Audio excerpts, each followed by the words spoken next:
Welcome to the David Dean Show, a weekly look at West Georgia Wolves football, brought to you by Systems and Methods. SMI, a proud supporter of West Georgia Wolves football.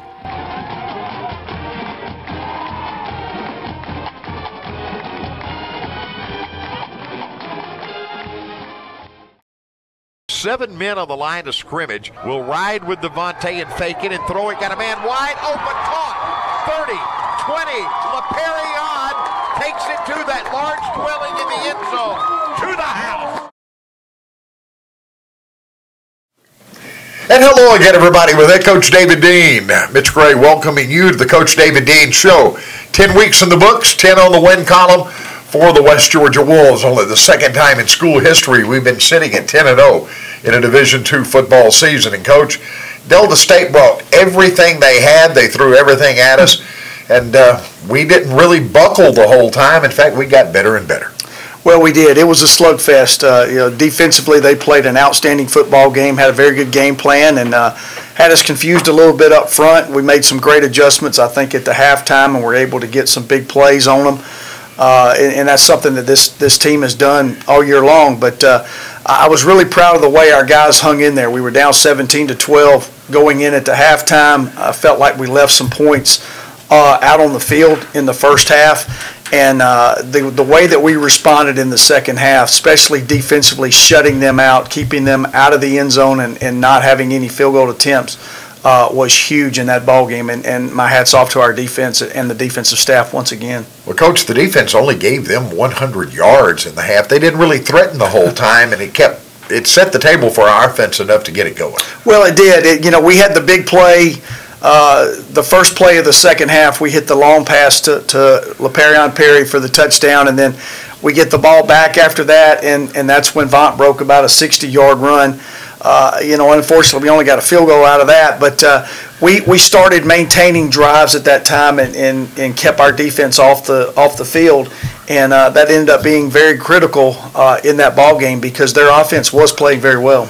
They, of course, you told us during the week their quarterback could run. He was a threat to do things with his legs, and we saw that to some degree early. Well, we have, from an offensive standpoint, our offensive staff, we've had Delta on film a lot and have had an opportunity to watch Delta each week, and you just see that quarterback maturing and getting better and better each week, and he scared me coming into the game because I knew that he had the ability to make some big plays and make some big throws, and once again he did that, and he's going to be a force to be reckoned with down the stretch, and he's just a freshman, and they had some growing pains with him, but they're playing very, very well with him right now. Got some pressure on the youngster as well. We had a season-high 5 sacks on Saturday. That was good. We needed that. We needed to put pressure on him. That's one thing that we talked about during the week. Let's see if if we can put some pressure on him, will he throw the ball up? Will he make some freshman mistakes? And at the end of the game, he did. He lofted one up that Raekwon Chapman intercepted in return for a touchdown.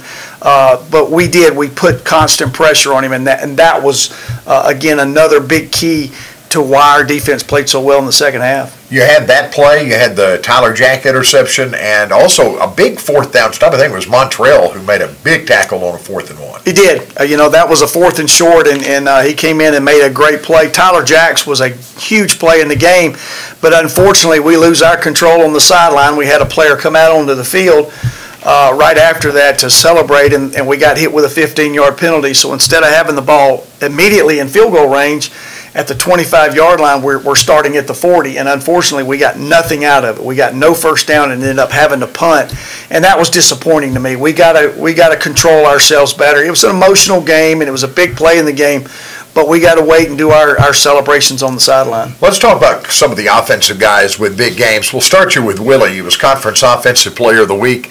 Only 3 incompletions on the afternoon. Second most accurate passing game in school history. Well, he had an outstanding game. He threw it incomplete, I think, late in the second quarter was his first incomplete, and they made a great play on it. He had one thrown into the end zone, and their safety made an outstanding play. And then we just misfired on a 3rd down, just threw the ball a little bit outside. But he was so accurate, and he threw short balls very well, and he threw a couple of deep balls very well. Some big 3rd down throws that kept drives going.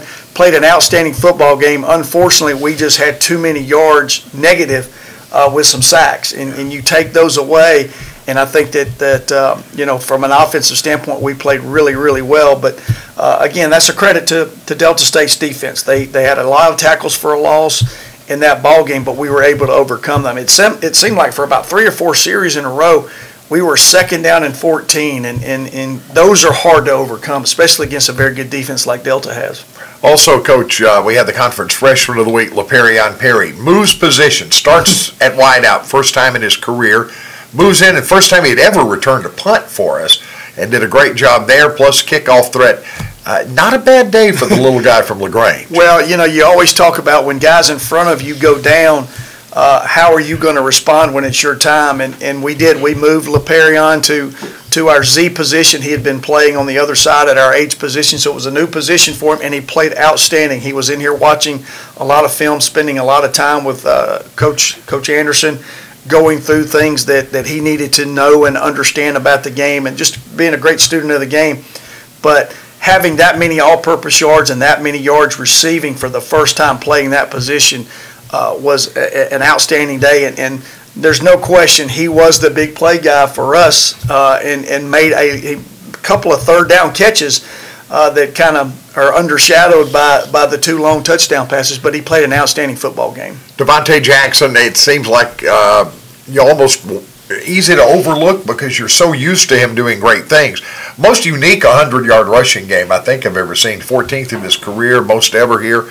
But 2 huge runs made that possible. Well, he had the long run early there in the second half, but I think the thing that I'll remember most about him in that game was when we had to ice the clock and really use a lot of time with about 5 minutes to go and knock a lot of time off the clock. He made 2 outstanding runs. He broke a tackle in the backfield, hit a crease and got about 20 yards, and then later on we gave him the ball on first down and he got about an 11-yard run, carrying a couple of folks about 4 or 5 yards.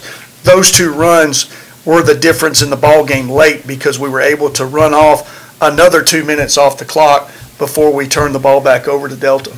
Coach, it's been a heck of a pace through this season. 10 consecutive weeks, 10 consecutive victories in the deepest, best league in America. It can take its toll, can't it?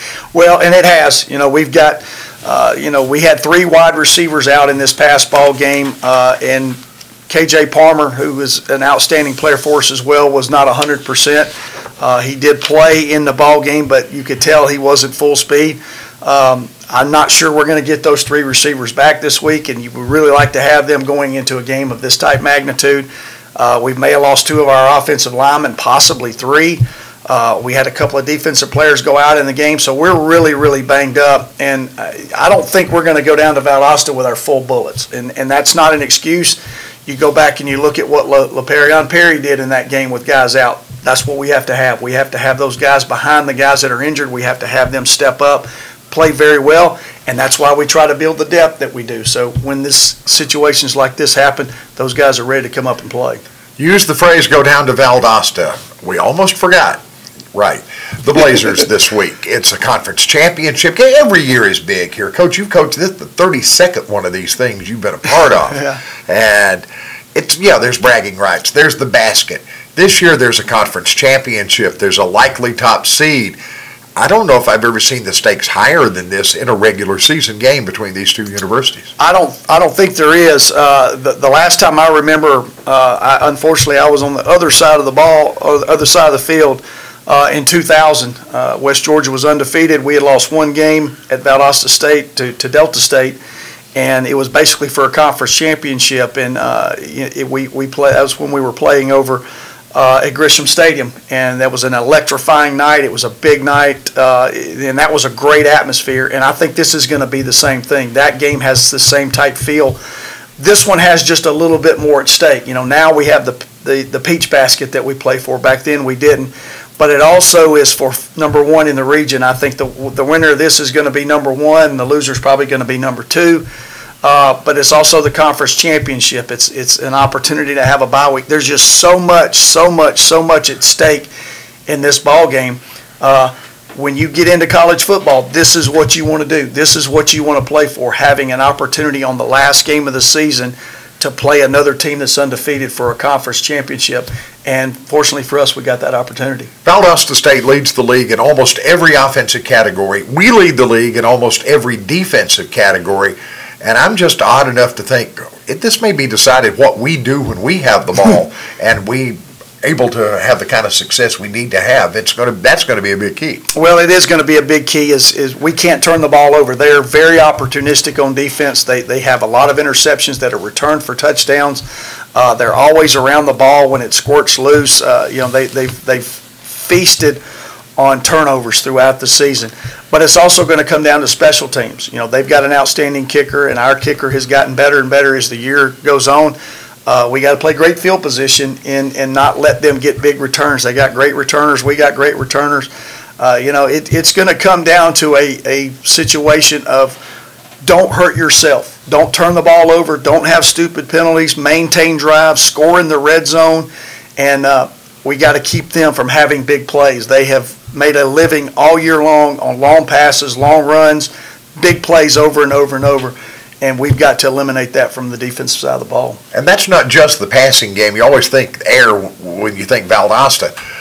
They run the ball. They're dangerous there, too. Wells had big runs the other day. Well, the quarterback's got great speed. He's deceptive speed. You don't realize that he's running as fast as he is, and all of a sudden he's got 10 or 12 yards, and you're chasing him. But they've got three great running backs that they roll in there and keep those guys fresh, and they all have good speed. They all have the ability to break a lot of tackles, and when they need to, they can lower their shoulder and run over you. They've got great speed out wide. They got a very good offensive line.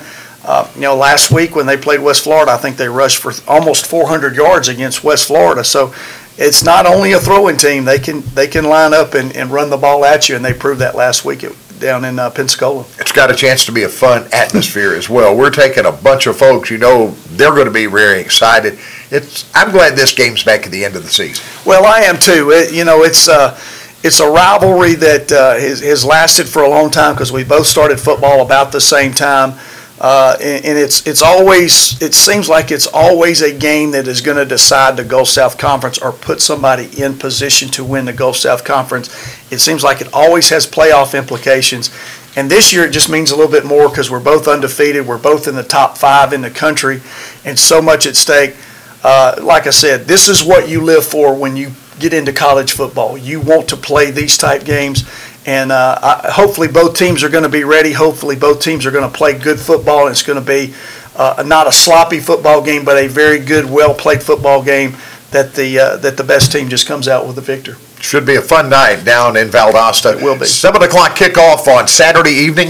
That'll be on Cleveland Field at Bazemore Hyder Stadium. That's been a fun place at times through the years for West Georgia fans. We'll see if it is on Saturday night as well. Two great teams with aspirations to go a long way as the playoffs loom around the corner. The West Georgia Wolves and the Valdosta State Blazers in the 39th renewal of what's becoming a treasure. For Coach David Dean, Mitch Gray saying thanks for joining us. We'll see you in Lowndes County on Saturday, and join us here again next week for the Coach David Dean Show.